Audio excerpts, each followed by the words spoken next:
పాఠశాల విద్యలో మార్పులు చేయడం తక్షణమే ఆపివేయాలని విశ్రాంత జేడీ గోపాల్ రెడ్డి కోరారు. విద్యారంగ సమస్యలపై ఎస్ఎఫ్ఐ ఆధ్వర్యంలో స్థానిక ఎల్బీజీ భవనంలో నిర్వహించిన సమావేశంలో పలు ఉపాధ్యాయ, విద్యార్థిని, ప్రజా సంఘాల నాయకులు పాల్గొన్నారు.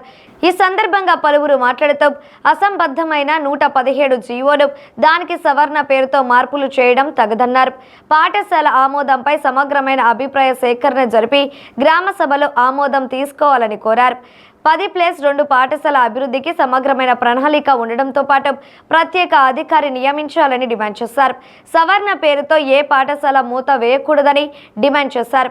ఈ సమావేశంలో ఎస్ఎఫ్ఐ జిల్లా కార్యదర్శి సిహెచ్ వినోద్, యూటీఎఫ్ జిల్లా కార్యదర్శి డి వీరాంజనేయులు, సిపిఎం నగర కార్యదర్శి జివి కొండారెడ్డి, పీడీఎస్యు రాష్ట్ర ఉపాధ్యక్షుడు ఎల్ రాజశేఖర్, ఉమా మహేశ్వరితో పాటు పలువురు పాల్గొన్నారు.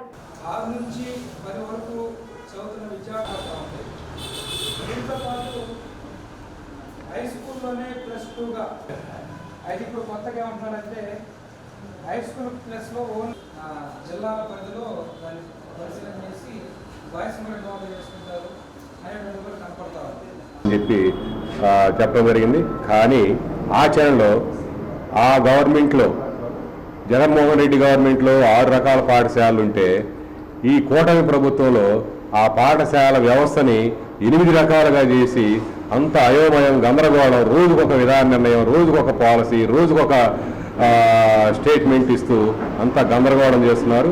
ఇవాళ దీనివల్ల అనేక ఇబ్బందులు ఎదురవుతున్నాయి. ముఖ్యంగా పునాది విద్య ఏంటి, ప్రైమరీ ఎడ్యుకేషన్లో ఈ ఫౌండేషన్ స్కూల్స్ అంటారు, బేసిక్ ప్రైమరీ స్కూల్స్ అంటారు, శాటిలైట్ స్కూల్స్ అంటారు. ప్రతి +2 స్కూల్లో కూడా 20 మంది 40 మంది పిల్లలు మాత్రమే ఉంటున్నారు.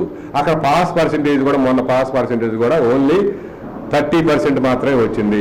కాబట్టి పేరెంట్స్ ఇంకా ఎలా పంపిస్తారు? అక్కడ స్టాఫ్ లేరు, మరి ఎలా నాణ్యమైన విద్య అక్కడ వస్తుంది?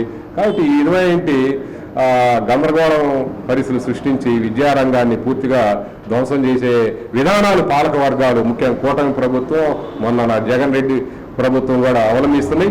కాబట్టి ప్రభుత్వాలు ఈ విద్యారంగాన్ని ఒక ప్రయోగశాలగా మార్చి ప్రయోగాలు చేస్తూ విద్యారంగాన్ని నిర్వీర్యం చేస్తుంది. దీన్ని మేము తీవ్రంగా యూటీఎఫ్గా, అదేవిధంగా ప్రజా సంఘాలుగా దీన్ని రాబోయే కాలంలో అనేక సమూహాలను కలుపుకొని దీనికి వ్యతిరేకంగా ప్రజల్లోకి వెళ్తాం, తల్లిదండ్రుల దగ్గరికి వెళ్తాం, తల్లిదండ్రుల దగ్గరికి వెళ్ళి వాళ్ళ అభిప్రాయాలు తీసుకొని ఆ విధంగా వీటిని అడ్డుకుంటాం, నిరోధిస్తామని ఈ సందర్భంగా తెలియజేస్తాం.